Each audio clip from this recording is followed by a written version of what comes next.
niliona vifo vya ghafla hivyo, niliona wabunge wengi wakiondoka. Mungu na tusaidie. Ninaona kila mbunge anachomoka, vifo vitakuwa ni vya ghafla, na hii ilishaanza kutokea. Mungu na tusaidie. Na bunge la sasa hivi ni gumu kuliko mabunge yote yaliyowahi kupita. Bunge lililopo sasa hivi ni gumu. Kutakuwa kuna ushindani, kutakuwa kuna kutokuelewana, misunderstanding baina ya hawa viongozi.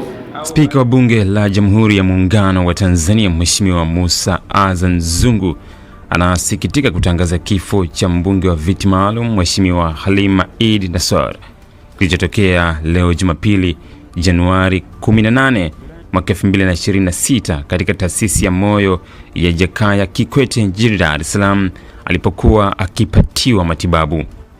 Kwa masikitiko makubwa natangaza kifo cha mbunge wa viti Mheshimiwa Halima Eid Nassor kilichotokea leo Januari 18 mwaka 2026 Dar es Salaam.